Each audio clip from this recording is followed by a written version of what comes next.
दोस्तों वीडियो में स्वागत है। तो इस वीडियो के अंदर हम बात करेंगे रीट का जो लेवल 1 का पेपर हुआ था मेंस का, उसकी यहाँ पे एक्सपेक्टेड कट ऑफ के बारे में कि अभी तक जो पेपर हुआ है, पेपर के हिसाब से जिस हिसाब से कैंडिडेट के रिस्पॉन्स आ रहे हैं, बता रहे हैं, उस हिसाब से हम देख रहे हैं कि इसकी जो कट ऑफ है वो कितनी यहाँ पे जा सकती है।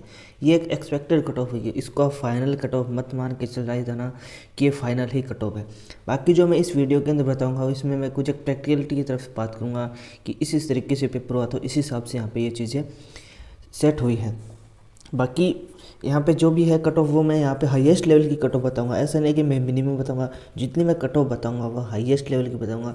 मतलब जो नंबर बता रहा हूँ उससे कुछ 5-10 कम ही कट ऑफ देखने को मिलेगी, ज़्यादा इससे कट ऑफ नहीं जाएंगी।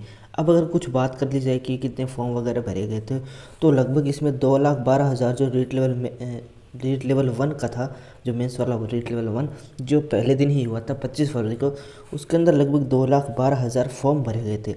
उसमें पोस्ट कितनी थी तो 21,000 पोस्ट थी। मतलब एक पद के लिए यहाँ पे 10 बच्चों ने यहाँ पे आपस में कम्पिटिट किया था। मतलब एक पोस्ट के 10 जनों यहाँ पे कंपटीशन फाइट हुआ था। बाकी इस चीज़ से ज़्यादा कोई मतलब होता नहीं है कि कितनों ने यहाँ फॉर्म भरा है, कितनों ने यहाँ फॉर्म नहीं भरा है, क्योंकि 50% जितने ज़्यादा फॉर्म भराए जाते हैं उस केस में होता क्या है कि 50% कैंडिडेट ही पढ़ने वाले होते हैं। बाकी 50% ने तो ऐसे ही फॉर्म भर के बस छोड़ दिया होता है। अब बाकी जो 50% बच गए उनमें से भी 25% ही कैंडिडेट ऐसे होते हैं जो कि सीरियस तरीके से अपनी तैयारी को करते हैं। बस उनके बीच ही बाकी जो उन्हीं के बीच बस वो कंपटीशन होता है, बाकी से कोई मतलब होता नहीं है। ऐसा नहीं है कि जितने ज़्यादा फॉर्म भरे जाएंगे उतनी ज़्यादा कट ऑफ जाएगी। इससे बिल्कुल ये मतलब मत मान लेना कि बस मतलब ये फ़र्क यही पड़ेगा कि पढ़ने वाले बच्चे कितने, तो जितने ज़्यादा पढ़ने वाले हैं कंपटीशन उतना ज़्यादा ही रहेगा।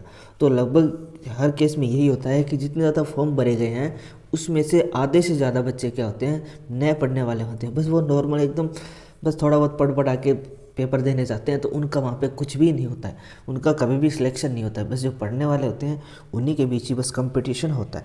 थोड़ा सा अगर बात की जाए टीएसपी एरिया के लिए पोस्ट कितनी है तो 1800 है, और नॉन टीएसपी वाला के लिए 19,192 वैकेंसी है। यहाँ पे जो प्रेजेंस थी, उपस्थिति वो कितनी थी तो यहाँ पे 92% यहाँ पे प्रेजेंट थी। तो लगभग कैंडिडेट यहाँ पे प्रेजेंट हुए थे। 1,96,000 कैंडिडेट यहाँ पे प्रेजेंट हुए थे। आपको लगभग 15 से 16,000 कैंडिडेट यहाँ पे एब्सेंट मिले थे। पेपर का लेवल किस तरीके का था तो पेपर का level easy to moderate level का था, या हम मॉडरेट लेवल का बोल सकते हैं। हो सकता है कि आपको ये पेपर इजी लगे, लेकिन ये पेपर इतना भी इजी भी नहीं था। अब हो सकता है जैसे लेवल 2 वाले कोई कैंडिडेट है, वो अगर पेपर देखेगा तो उसको पेपर एकदम ईजी लगेगा, लेकिन ये उसके लिए ईजी है। लेकिन जो लेवल 1 वाला कैंडिडेट है उसके लिए पेपर एकदम बढ़िया शानदार लेवल का है। तो जो लेवल 1 वाला कैंडिडेट है उस हिसाब से ये पेपर एकदम सही था। पेपर में कुछ भी किसी भी तरह की गड़बड़ नहीं थी, एकदम बढ़िया पेपर बनाया था। ना तो इजी था और ना ही हार्ड था, जिस हिसाब से पेपर आना चाहिए मॉडरेट लेवल का उसी हिसाब से पेपर था। पेपर ज़्यादा इजी भी नहीं होना चाहिए, पेपर जितना इजी रहेगा गड़बड़ उतनी ही ज़्यादा होगी, क्योंकि उस हिसाब से क्या होगा, जो पढ़ने वाले और थोड़े थोड़े कम पढ़ने वाले हैं उनके बीच हम कंपटीशन नहीं करा पाएंगे, क्योंकि दोनों लगभग सेम ही क्वेश्चन करके आ जाएंगे, फिर उससे ज़्यादा फ़ायदा नहीं होगा। वहाँ पे मैं नंबर्स की थोड़ी इससे ज़्यादा कंपटीशन थोड़ा ज़्यादा वहाँ पे हो जाएगा। तो पेपर थोड़ा अगर मॉडरेट टू हार्ड लेवल की तरफ रखा जाए तब थोड़ा बढ़िया होता है, क्योंकि इसमें पढ़ने वाले बच्चों के नंबर बढ़िया आते हैं। बाकी जो कम पढ़ने वाले हैं वो उसके आसपास भी नहीं भटक पाते हैं। तो पेपर एकदम मॉडरेट लेवल का था, बढ़िया पेपर था, कोई दिक्कत इसमें नहीं थी। अब थोड़ा सा अगर हम कट ऑफ की तरफ देखते हैं कि इसकी कट ऑफ यहाँ पे कितनी जा सकती है, एक्सपेक्टेड जो कट ऑफ है वो हम यहाँ पे थोड़ा सा डिस्कस कर लेते हैं।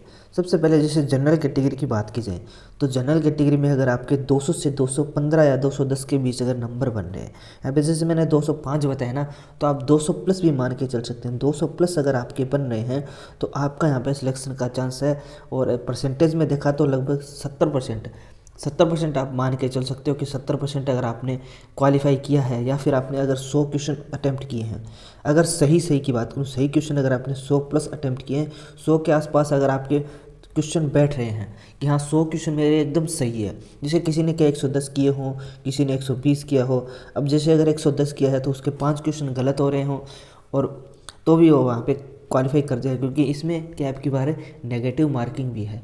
तो कैंडिडेट क्वेश्चन तो बहुत ज़्यादा करके कोई 120 कोई 130 इतने क्वेश्चन लगभग बता रहे हैं, लगभग 120 के आसपास ऐसे बता रहे हैं कि 120 के आसपास यहाँ पे क्वेश्चन किए, लेकिन यहाँ पे एक्यूरेसी नहीं देखी कि हमारे सही कितने हैं। तो अगर 120 में भी मान के चला जाए तो लगभग 10 से 15 क्वेश्चन गलत होते ही, आप कितना भी कुछ भी कर लो 10 से 15 क्वेश्चन हमारे गलत होते ही होते हैं। अगर जिसके क्वेश्चन गलत ना ही हो रहे हो तो वो तो बढ़िया, एकदम बढ़िया लेवल का बंदा है। बाकी 10 से 15 क्वेश्चन गलत होने एकदम स्वाभाविक सी बात है, तो इतने क्वेश्चन आपके यहाँ पे गलत हो रहे होंगे। तो जनरल कैटेगरी की लगभग 200 प्लस आप मान के चलो। वहीं अगर इसमें फीमेल को भी और देख लिया जाए तो फीमेल वालों के लिए लगभग अगर 190 प्लस 190 प्लस है तो आप यहाँ पे आसानी से क्वालिफाई कर पाओगे।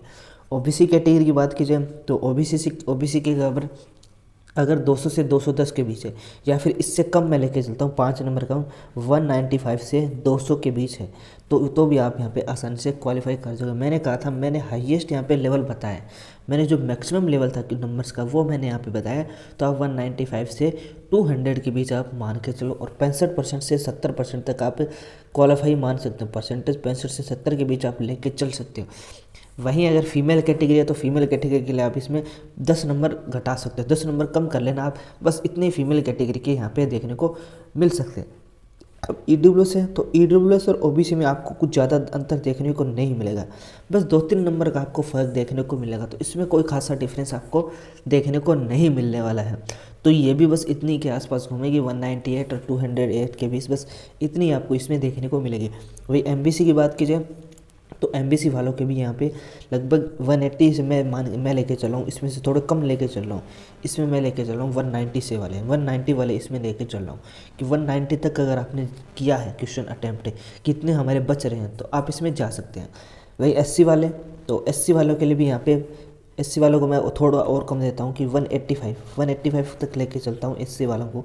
तो 185 तक अगर आपके बन रहे हैं तो आप इसमें क्वालिफाई कर जाओगे। एसटी कैंडिडेट के लिए 180 प्लस है या फिर इससे कम है, 10 नंबर अगर कम है इससे 180 से, तो आप आसानी से यहाँ पे क्वालिफाई कर पाओगे। मैंने ये जो बताया था, मैंने ये हाईएस्ट लेवल तक बताया था, जितने यहाँ पे मैक्सिमम कैंडिडेट ने बताया ना था इतना यहाँ पे चला जाएगा। जैसे पहले तो एवरेज देखा जाता है कि एवरेज कितने बन रहे हैं, फिर एवरेज से भी मैंने 5 या 10 नंबर ऐड किए हैं अपनी तरफ से पेपर के हिसाब से, फिर इतना मैंने यहाँ पे बताया। तो ये इतना तो नहीं जाएगा शायद मेरे हिसाब से, इससे कम ही जाएगा। तो जितना मैंने बताया है उससे आपको कम ही देखने को मिलने वाला है। बाकी ये चीज़ें क्या होती है, एक्सपेक्टेड होती है, एक्सपेक्टेड कट ऑफ होती है, और लगभग एक्सपेक्टेड को जो बताया जाता है उसमें प्लस माइनस 5 आप लोग कर लेना, इतनी ही देखने को मिलते हैं। क्योंकि यहाँ पे होता क्या है, एक एवरेज निकाला जाता है, तो अगर 1 लाख कैंडिडेट का यहाँ पे हम एवरेज लेके चले तो उसी हिसाब से यहाँ पे कट ऑफ जाती है, ऐसा आपको कोई ज़्यादा फर्क देखने को नहीं मिलता है।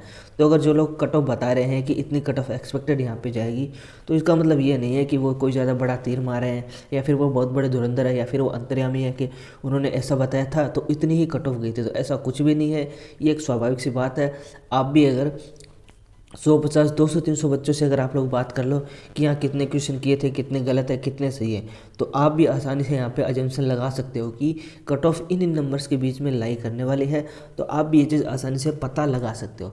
तो अगर कोई कह रहा है कि हमने जो बताया था वो उतनी गई तो हम तो बहुत बढ़िया बता रहे हैं, ऐसा कर रहे हैं, तो ऐसा कुछ भी नहीं है। बस ये चीज़ नॉर्मल सी है। बस आपको कुछ एक कैंडिडेट से यहाँ पे कॉलेज वो बातचीत करनी होगी, बस आपको वहाँ पे पता चल जाएगा कि हाँ भैया इतनी कट ऑफ रहेगी।